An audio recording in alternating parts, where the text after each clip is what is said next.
Thank you for coming. I want to recognize the gifts of the land and its non-human inhabitants, the robins singing in my garden, the chimney swifts flying overhead, gobbling up mosquitoes, the blessing of a great lake just down the road. As a treaty partner, I acknowledge that we are present on indigenous lands of Takaranto, Anishinaabe, Haudenosaunee, Huron-Wendat, who are the first caregivers of the land. Song for the Widowmaker is also a settler story, and I want to acknowledge the indigenous peoples of the area my main characters, my family, migrated to. I'm excited to be launching my first work of fiction and humbled to be doing it at the Arts and Letters Club. I promise to keep this presentation short, around about 30 minutes. I want to start with my parents by way of explaining how I got to this moment. My mom grew up in colonial Williamsburg, Virginia, surrounded by American history, and chose instead to earn a degree in European history at one of the oldest institutions in America that coincidentally has the same names as my protagonists. While my dad didn't approach the subject academically, he was also captivated by history.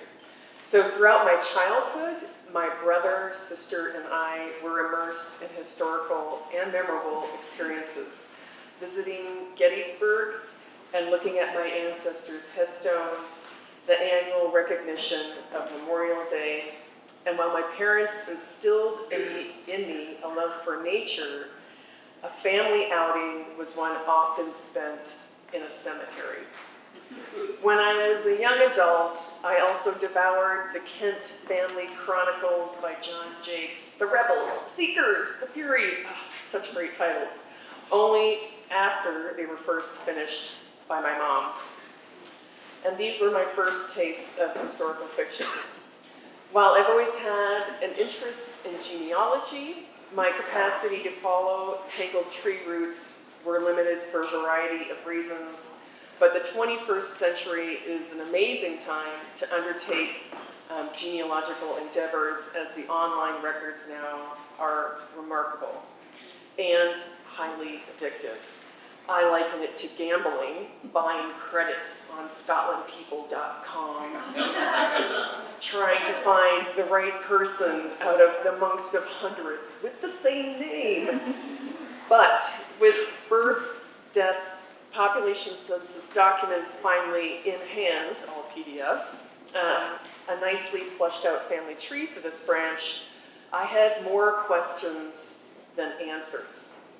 I wanted cultural context of their lives, and it was for this reason that I turned to historical fiction. I'm inspired by historical fiction, it's one of my favorite genres, as well as intrigued by it. As a scientist, I collect particular ecological data by asking questions, and more recently, I've been collaborating with social scientists by interviewing people, and it was through these interviews where I realized how much you could learn by talking with people about a particular situation.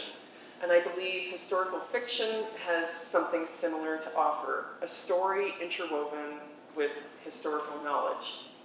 Song for the Widowmaker uses genealogy, history, and fiction, and is inspired by the lives of my paternal great-grandparents, William Fraser and Mary Cote.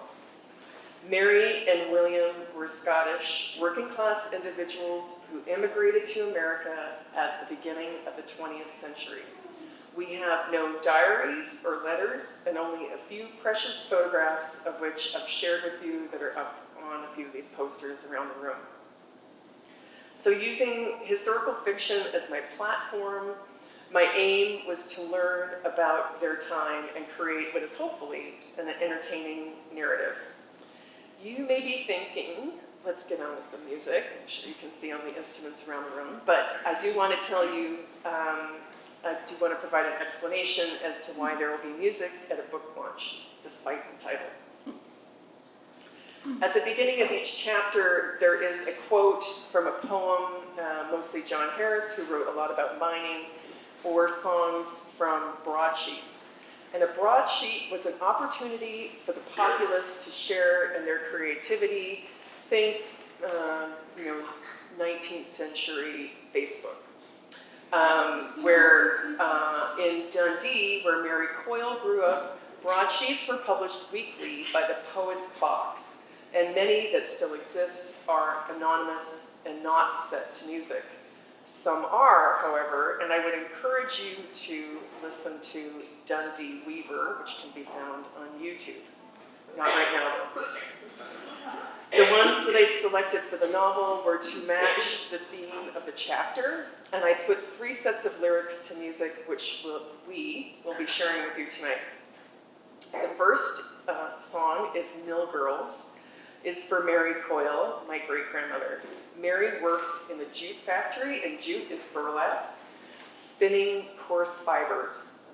Mill Girls was the local vernacular of the time, and Dundee was incredibly unusual for the time period of the late 19th century, where women were employed in factories preparing and weaving jute, and men were most often unemployed. Many married men were called kettle bilers in that they stayed at home and looked after the children and boiled the kettle. This reversal of unemployment gave women a high level of independence compared to other regions in the latter half of the 19th century. And Eleanor Gordon's PhD thesis on women in the labor movement in Scotland between 1850 and 1914 was a huge help in understanding the gender context of Dundee. The jute opportunity also attracted workers from other regions. William's mother came down from the Highlands to Montrose and worked in the textiles, bleaching linen for the rest of her life. And Mary's Irish Catholic parents immigrated from Ireland to Dundee in the 1860s. According to the BBC's project, Where I Live project, this is a quote, Irish workers started to arrive in Dundee around 1825 and kept arriving at such a rate that within 30 years, the population of Irish-born Dundonians had grown to 14,000. Despite being steeped in Irish politics and history, there was little in the way of sectarianism. In fact, according to T.M. Devine, a scholar, the city was unusually quiet on that front. The second song, I am still talking about music. The second song, Down by the River, is for William meeting Mary. Both of them lived by rivers. William on the South Esk River in Brecon, and Mary on the River Tay in Dundee. Ships would steam up the River Tay to deliver raw jute from India, but I like to think that the interconnectedness of water helped bring them together. So just give us a minute and we'll get set up to play some music.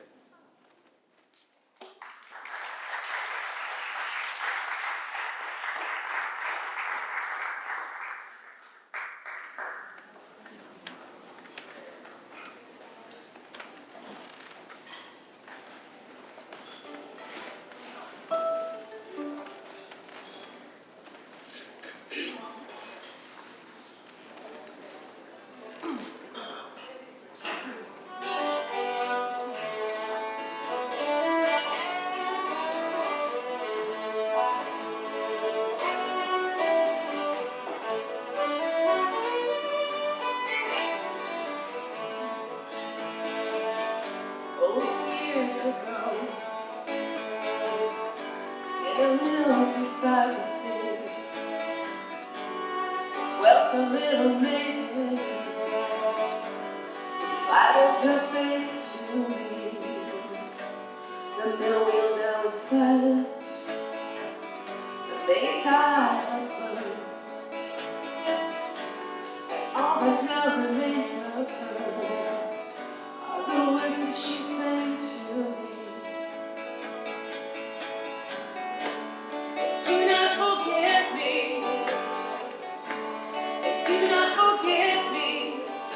Sometimes I miss you when the morn breaks and the sun steals away. Remember the way of the mill.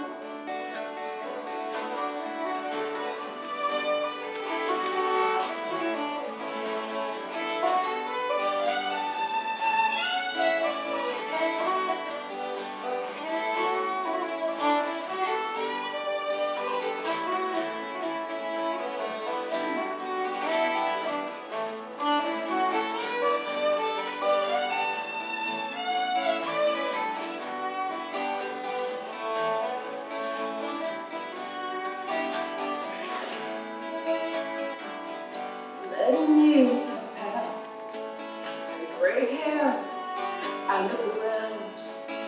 The earth has no such mills now. Such mill wheels turn not around. But whenever I think of heaven, what of the angels be? I say again that this is the day, and I hear you sing to me. Do not forget me. Do not forget me. I think sometimes of me still when the morn breaks and the sun slips away. Remember the way of the mill. Do not forget me. Do not forget me. I think sometimes of me still when the morn breaks and the sun slips away. Remember the make of the mill. Remember the make of the mill. Remember the make of the mill.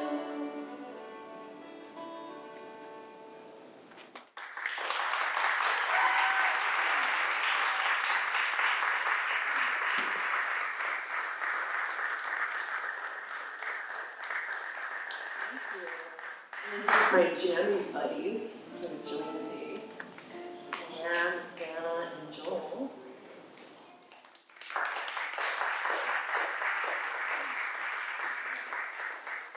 So, down by the river.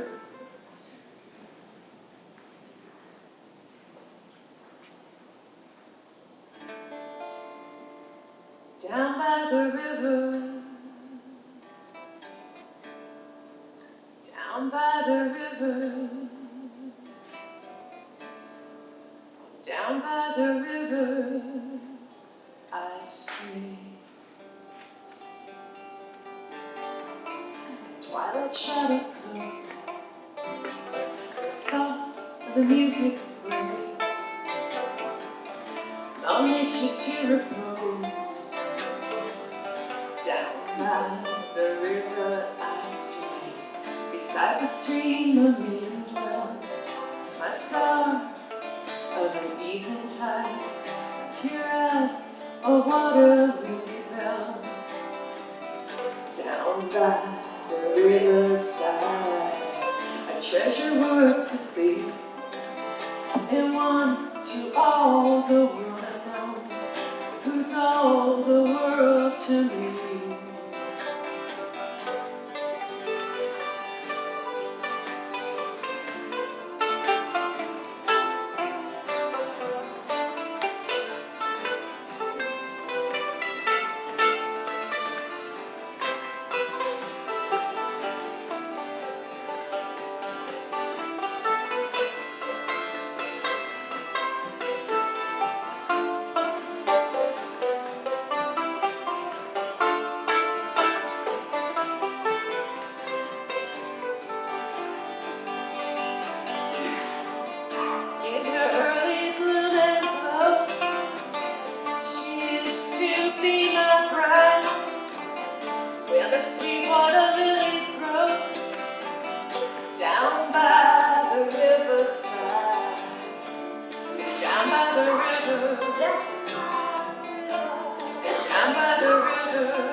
down by the river, down by the river, down by the river, I stray.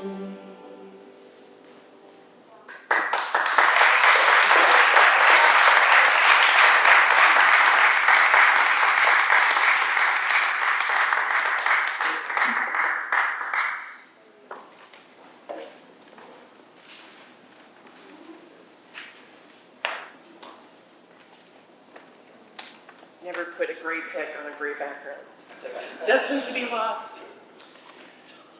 So perhaps not a surprise to historians, but it certainly was to me how similar the social tensions are to contemporary times. Religious divides, economically driven migration, and undertaking work or actions inherently dangerous to support your family are all stories found in the news this year. William immigrated from Scotland because he could not find work, and he was not alone. The Scottish diaspora across the world was substantial. Professor Emeritus Michael Anderson of History and Economics at the University of Edinburgh noted that in the 1880s and the first decade of the 20th century, Scottish net migration loss exceeded 5.5% of the population in each decade, and it remained high right up into World War I. You remember I mentioned all the kettle boilers in Dundee? Well, guess what? They were the first people to sign up to join in World War I because they could be paid for it. And possibly between 1860 and 1911, a minimum of 1.23 million people who said they were a resident of Scotland immigrated. Certainly, Canada was a prime location for Scottish immigrants, but for reasons unknown to me and where my creative imaginations were put to work, William chose America. He went from having part-time work in textiles, dyeing yarn, in Scotland, to full-time work at the Homestake Mine in Leeds, South Dakota, just up the hill from the infamous town of Deadwood in 1898, and hard rock mining for gold. The story of Mary and William alternates between their perspectives, and when they are finally together in America, other challenges emerge. They must contend with the heartache of being separated from loved ones, mothers, sisters, brothers. And with their ever-growing family, the couple faces religious prejudices and worries about the daily, life-threatening work William undertakes. It was miners who dubbed the new air drill of that period a Widowmaker because of the dust that it generated. Eventually, the family moves to a mining camp in Kimberly, Nevada, near Ely. Kimberly no longer exists, where new copper mines are popping up all over the hillsides in 1907. Of this boom, deceased history professor Russell Elliott at the University of Nevada wrote that the building of a railroad and construction of a reduction plant, the mapping out and uncovering of additional ore reserves, and the numerous other developments necessary to exploit copper deposits all brought into the community thousands of men and even more thousands of dollars. But unlike Deadwood, it was not the boom, riotous, undisciplined type. I assumed Mary and William's move was prompted by the lure of better economic prospects, but in the novel I also used religious prejudices against Catholics and Leeds as a factor for the move. And just as an aside, Leeds had KKK in their early 20s, and they focused solely on Catholic people, so this was not an unreasonable thing to be including. So I'm going to just read 2 short paragraphs from the book. So this is William is in Kimberly, Nevada now. The family has not yet joined him, so he's in this mining camp. Work kept him busy, even though it was 8-hour shifts. What was required of him required so much alertness that he had to continually remind himself never to relax when handling explosives. Timothy Gilmore told him never to consider the task as routine. In the evening, he sought out English-speaking miners in the commissary, asking them about their experiences extracting coal, lead, gold, copper, and silver. Most of them came from mining towns across America. William didn't inquire outright about accidents. Those stories just came out when he asked them what it was like where they'd worked before coming to Kimberley. Perhaps it was a foolish undertaking, but he now had a very long list of all kinds of things that could easily go wrong. Seriously wrong. Coal mining seemed to be the worst, but hard rock mining had its risks too. Explosions, fires, smoke, cages falling, rock fall, suffocation, and cave-ins. Mining offered employment, but also many ways for wives to become widows and children to become fatherless. Which brings me to the children of Mary and William. The last song we're going to play is called Sweet Annie of the Winding Dee, and the Winding Dee is a winding river. Of their 6 children, Annie was their first. She was born in Scotland at her grandmother's house on 95 River Street in Brecon in 1898, while William was in America. Annie was undoubtedly a huge help to her mother in managing as immigrants settling into their new lives at the end of 1903.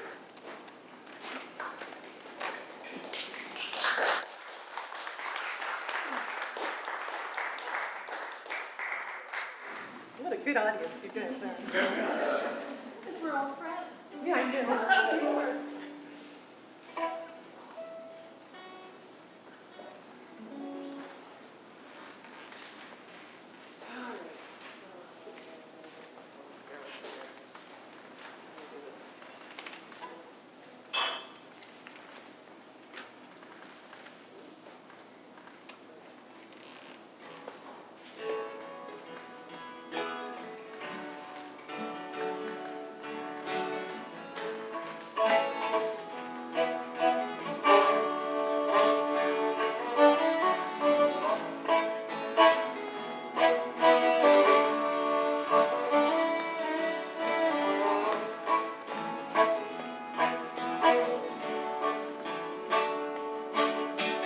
Wildflowers may deck the verdant vale, perfume sweet, the balmy gale. They never can be compared to thee, dear of the winding deep. The bottle fresh and sweetly sown, make the woods echo ring. Sweet fawn, your voice to me, dear Annie of the winding deep. Sweet Annie of the winding deep, kind Annie of the winding deep. Your tears life and light to me. Sweet Annie of the winding deep.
you.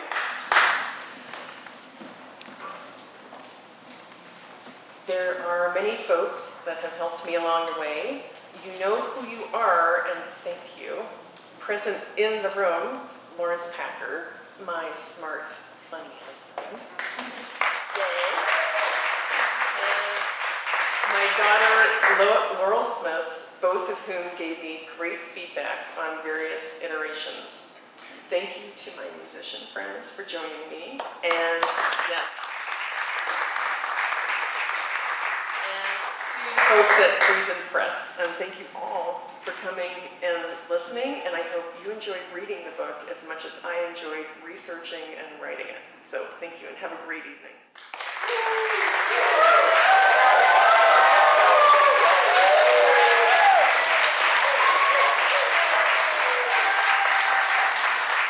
Joel's going to just play a fiddle tune to see us out here. Play an Irish tune, because I've only got to chapter 3.